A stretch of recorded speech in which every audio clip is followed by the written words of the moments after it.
Coming soon to own on YouTube and Twitch. Why it sucked to be a medieval criminal. Now, pretty obvious why it sucks to be a criminal in the medieval times. They started doing the brazen bulls on all that bullshit. So I don't think y'all really need an explanation, but we're still gonna watch the video on your life would be like if you was a criminal back in these times. I'm not gonna lie, they'll probably put you on a stake, crucify you, or do something worse than that.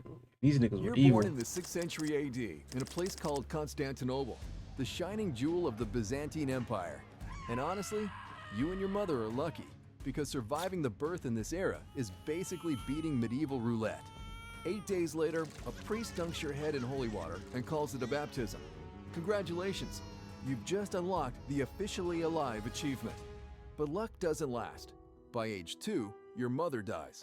You don't understand death yet. You just notice she stopped coming back. You remember a lot of people crying, everyone wearing black, and the house suddenly feeling colder.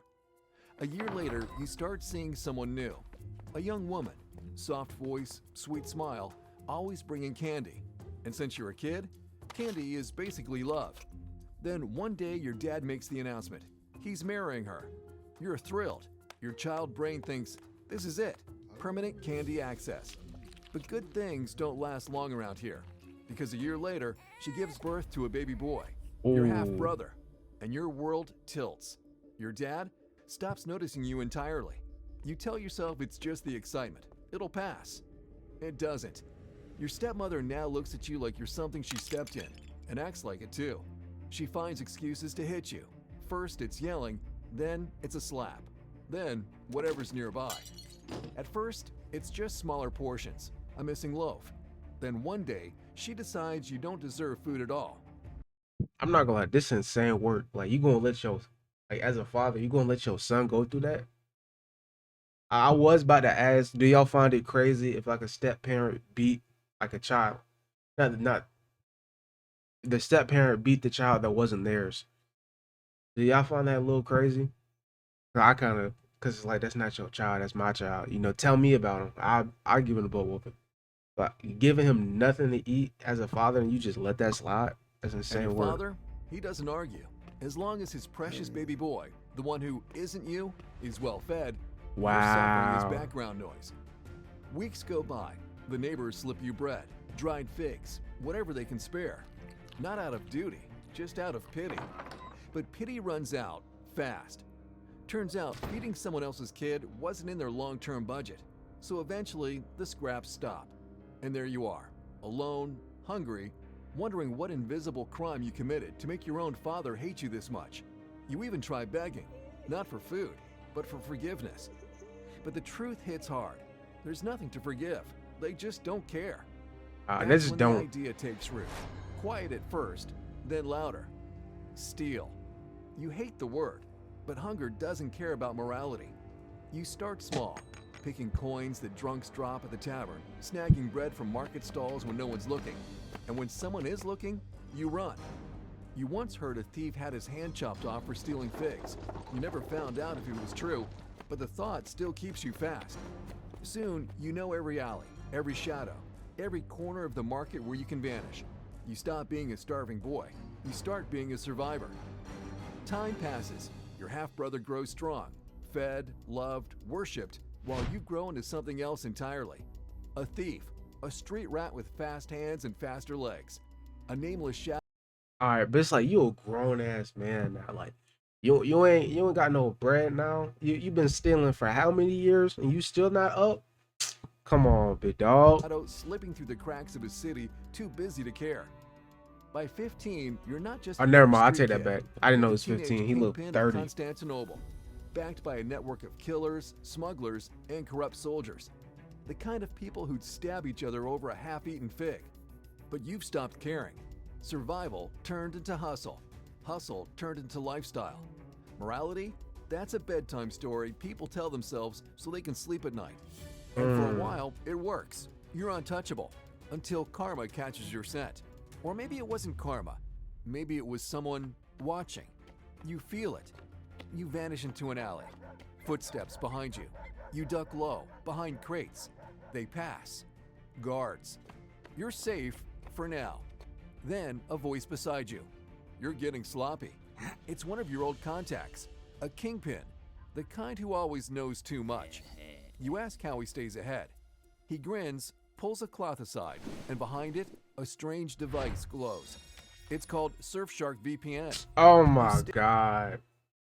He done got us with that ad, but I was wondering why did oh my, he done got us with the ad. I'm not gonna lie. Yeah, that was a good one. I'll give it to you. Tori for an extra 4 months. Nah, I'll give it Last to you. night, after years of clean runs, you get sloppy, and you don't get caught by some old fruit vendor. You get caught by guards, the real ones, with armor and clubs. They beat the hell out of you in the street. Then they parade you through the city, bruised, bleeding, wrists bound, so everyone can see exactly what you are. I have a question though. He been stealing for that long. You would think like why didn't he do this with a robe, like a cloak or something? Like I feel like at this point in the game, he should have had like a cloak over his hood, like cover his face basically. I don't know. A thief. You'd think that would be the worst part. It's not, because when you limp back home, barely standing, your father finally decides to acknowledge your existence. Oh, did they let you go home after that? Not with comfort, not with shame, but with orders. You're going to work his farms. Apparently, breaking your back under the sun is his cure for thievery. Wow. Solid parenting, really. You don't argue. You're too tired.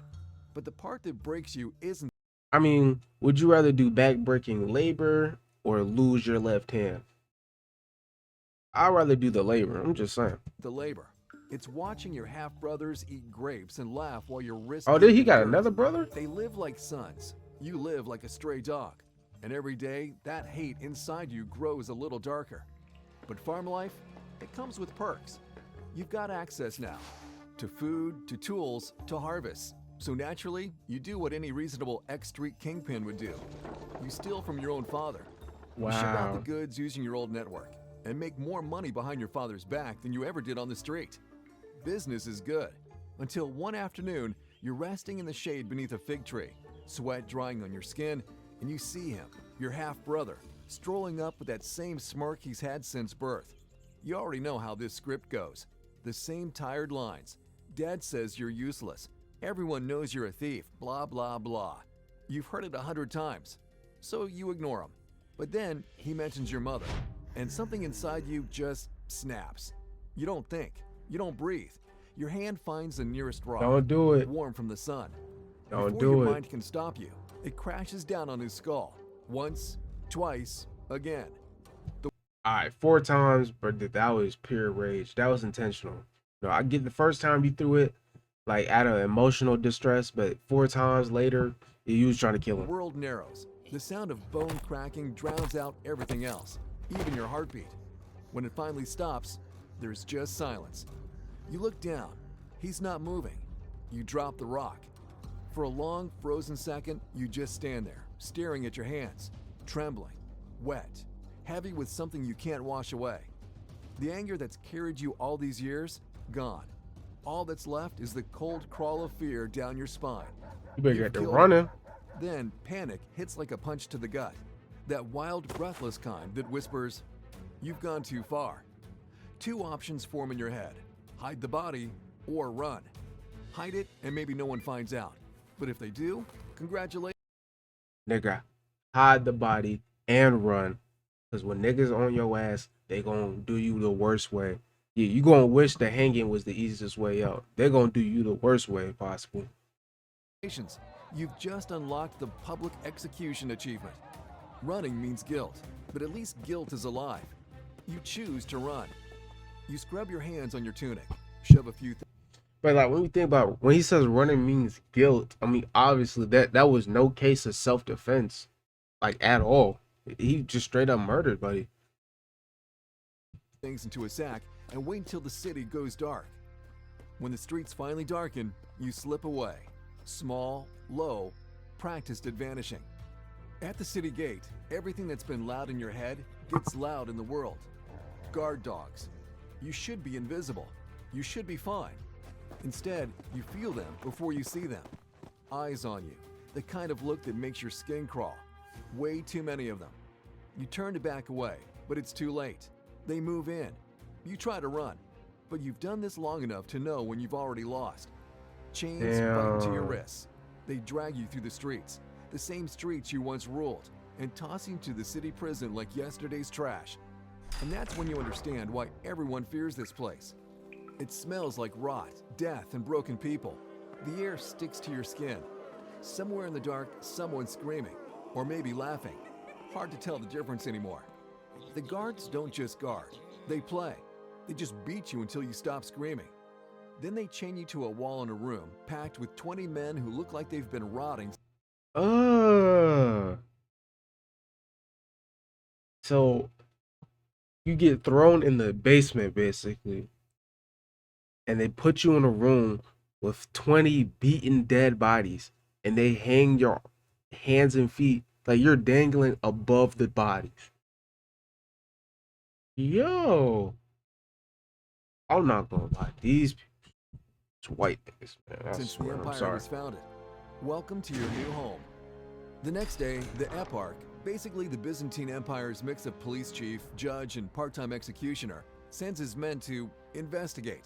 And by investigate, I mean beat you until you confess to crimes you didn't even commit. Oh, all right. So I think we reacted to this story, not this story, but like what the executioner does. If y'all remember some of my older videos, was like basically like he does everything in his power to force you to talk, and if he doesn't, like he'll get killed. Basically, if he doesn't force you to confess, he'll die. It's insane. Yet. For 2 straight days, you're questioned, punched, and whipped until pain becomes rhythm. Eventually, you confess to everything. Honestly, at that point, you'd admit to stealing the moon just to make it stop. The prison still doesn't feed you. That's not the state's job here. That's family business. And since your family unsubscribed from that plan a long time ago, you live off whatever scraps other prisoners toss. Damn, pops, how many you gonna keep popping out?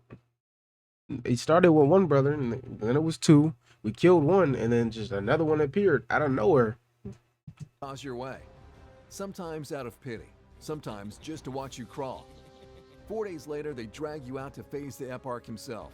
He listens to the guards, glances at your bruises, hears your confession. A few witnesses who don't even know you, and that's it. Case closed. You're guilty. Then he says it. Death. You freeze. You expected punishment, a flogging, maybe years chained to some wall, but death? That feels heavy. Didn't the church preach mercy? Apparently, that part doesn't apply to you. When they shove you back into your cell, you're met by someone you've never thought you'd see again. Your father.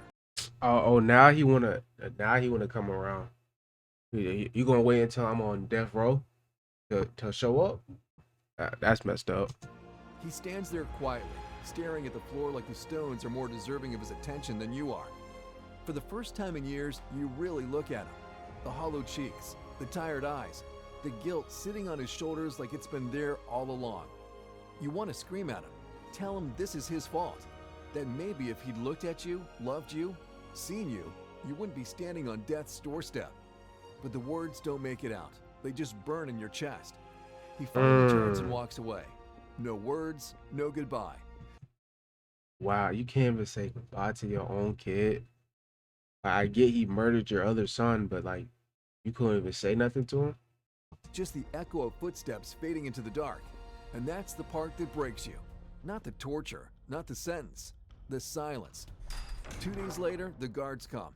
They don't say a word as they drag you out of your cell. The chains bite your wrists. The crowd follows at a distance. Quiet, curious, ready to watch a life end before lunch. Outside the city gates waits your stage. A rough. And I feel like this is always a crazy concept to me though. Whereas like a lot of people talk about the world's messed up in today's standards, but like back then they really used to get like excitement and enjoyment of watching people get publicly executed, whether they was like guilty or not. Like they used to like that used to be like their like things they look forward to. yo, you going to the execution tonight? Oh no, I can't make it, big dog. Bro, it's gonna be a good one. Like, fuck you mean it's gonna be a good one? It's stuff like that. Off wooden block. You're forced to kneel, your neck pressed to the wood. A priest murmurs one last prayer and steps back. The executioner draws his sword, long, curved, and catching the gray light. Your breath catches with it. This is it. No escape, no miracle, no second chance. You start to cry, to beg. You promise to change, to repent, to live differently if they just let you breathe one more minute. But mercy doesn't live here. The law doesn't see the child who lost his mother. It doesn't see the boy who starved, or the teenager who only ever wanted his father to look at him. It sees a murderer, and it wants him gone. The sword falls. One clean strike. Silence. Then the dull sound of your head hitting the ground. Your body headless, folded into the dirt. The crowd hesitates. A few whispers, a few signs of the cross. Then they drift away, satisfied. Your body is buried outside the walls. No name, no prayer, no marker. And you couldn't even move it like a couple of feet over. Like, I'm like right outside the walls. Like damn, you don't ditch me outside like I'm some kind of like bug or something. Just another ghost under the dirt. The records follow. Wiped clean, like you never existed at all. And that's the cruelest part. You were born in a city where you could have been anything. A trader, a craftsman, maybe even something good. But fate had other plans.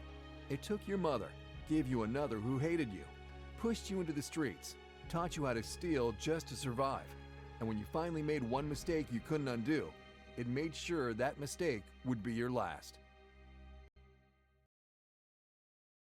Wow, yeah, a lot happened. I feel like he had a rough childhood, but I would say, murder is murder, and murder is one of those things you can never take back. But once you did it, you did it, and unfortunately, that's just what happens.